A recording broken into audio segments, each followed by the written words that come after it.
Who do you think you are? You're just a poor black woman. Get out of here right now, shouted Mirabelle, one of the employees at the boutique, as she forcefully pushed the black woman out. What they did not know was that this woman held more power than they could ever imagine. The glass door opened with a slight squeak, and immediately all eyes fixed on her, judging her worn clothes and tired shoes as if she were an intruder rather than a customer.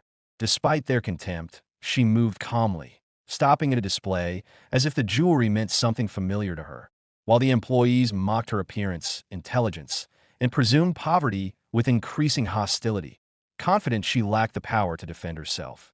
Their assumptions grew sharper when she replied softly that she was merely looking, which only intensified their accusations that she did not belong in a place dedicated to wealth and whiteness, prompting her to steady herself against the wave of humiliation crashing around her.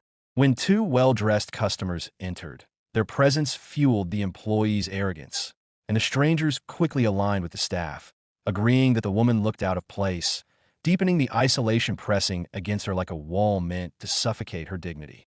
Still, she remained where she stood, absorbing each insult. Poor, thief, slave, words meant to reduce her, yet something about her composure began to unsettle the confidence of those attacking her. When she finally asked whether they always treated black people that way, Leon dismissed it with a practiced smile, insisting it was not about race, but about her lack of wealth, as if stripping her of humanity felt easier when framed as class rather than prejudice, while the others snickered behind him. She raised her head then, her voice steadier, asking what would happen if she could pay for anything in the store, a question that made the employees laugh until tears gathered at the corners of their eyes, mocking her certainty and challenging her to prove it. Mirabelle pushed closer, trying to provoke her, the word slave falling from her mouth like poison, but this time the woman did not flinch. Instead, something in her eyes sharpened, a quiet warning none of them recognized. The atmosphere shifted, not loud or violent, but subtly enough that even the customers paused mid-sentence, sensing a tension they could not quite name, as if the ground beneath them had begun to tilt. Leon crossed his arms in impatient defiance, demanding she choose something to buy, convinced she would embarrass herself further, but she only smiled faintly, her expression unreadable, as though she were watching them from a height they could not see. Julian muttered that security should come drag her out like an animal, unaware how fragile his certainty truly was, while Mirabelle's smirk trembled, though she hid it behind her usual arrogance. The woman glanced around the boutique then, her gaze sweeping over the glittering displays, the polished floors, the crystal lights, the three employees who had spent minutes tearing her apart, and the customers who judged her without hesitation, and her silence grew heavier than any shouted argument. When she finally spoke, her voice was calm, too calm for the moment, as she said they would regret every word spoken today, an unexpected declaration that drew nervous laughter from the employees, even as something cold crept into their bravado. Leon leaned in to mock her again, but the woman was no longer looking at him.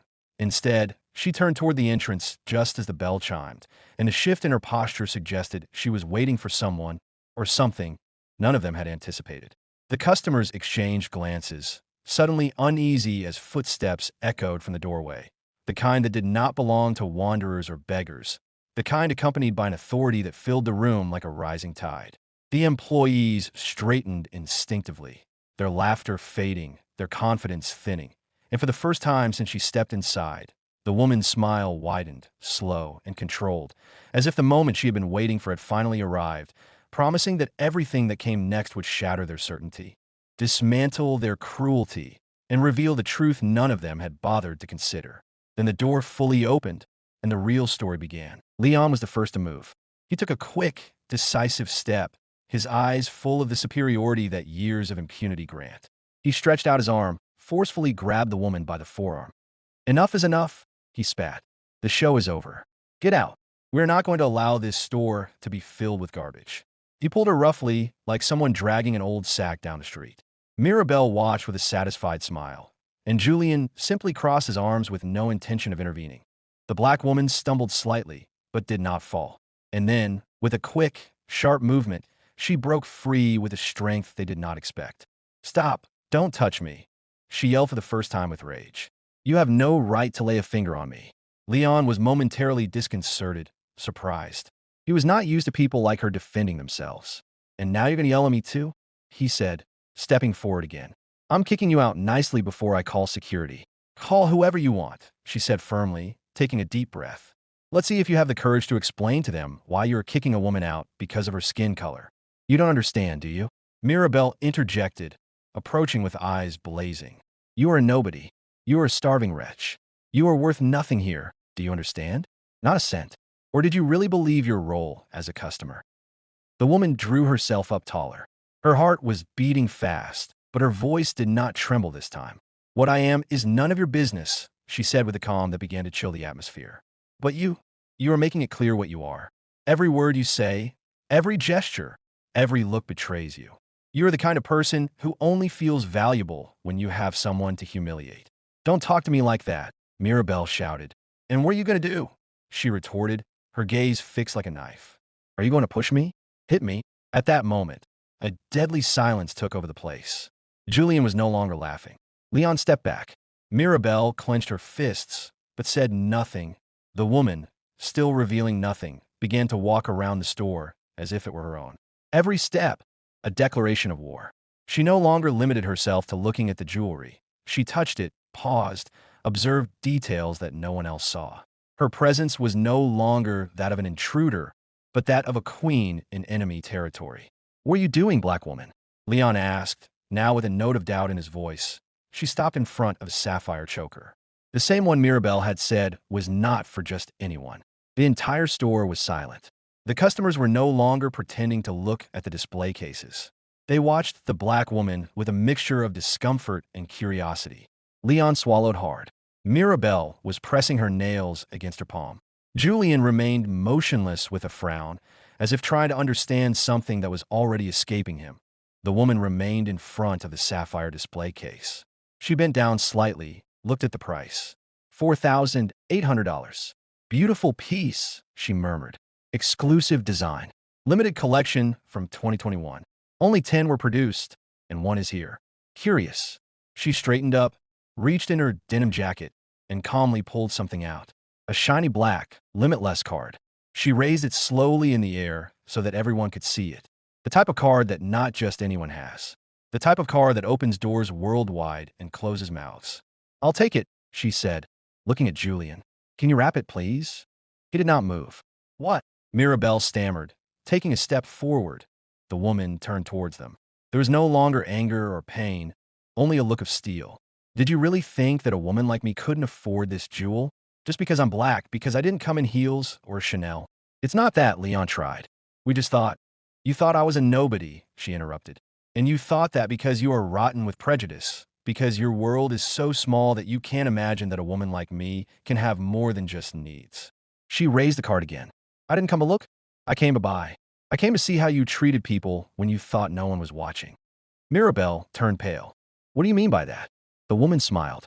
She put the card back in her jacket, took out something else, a black leather ID badge with her name, her face, and a gold title in clear letters. Dr. Eliana Mensa, Bijou Royal Corporation. The silence was so absolute that the slight hum of the air conditioning could be heard. My name is Eliana Mensa, she said with a voice as level as a verdict. I'm the owner of this store, of this branch, and of the other 15 in the country. Mirabelle's eyes widened like saucers. Leon was speechless. Julian looked down at the floor, his face burning. I came without notice, without a chauffeur, without a suit. I wanted to see the store as a common woman, as one of those people you despise every day for their color, their clothes, or their accent. And wow, I saw enough. The blonde customer took a step back. The younger one lowered her head in shame. Would you like me to wrap? Wrap the choker, doctor? Julian murmured with a choked voice. She looked at him without haste. Yes, but do it quickly, she said. You have 5 minutes. After that, I want all of you out of here. Mirabelle stared into space, as if her mind still could not process what had just happened. Leon's lips were parted, but he was voiceless. Julian simply lowered his head as if shrinking before the reality. Eliana, with the card still in her hand, slowly approached the counter. She gently placed the jewel down. Wrap it, she repeated. Not for me. To send it to a foundation for black girls that helps pay for tuition. Today, I don't want to take anything from here. I'm not interested in adorning myself with a piece stained by so much human misery. Julian nodded. With trembling hands, He placed the choker in a black velvet box without saying a word. When he finished, Eliana looked up. There was no longer anger.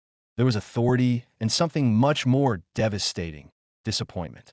3 people, she said in a low but cutting voice. 3 opportunities to act with humanity, and you failed.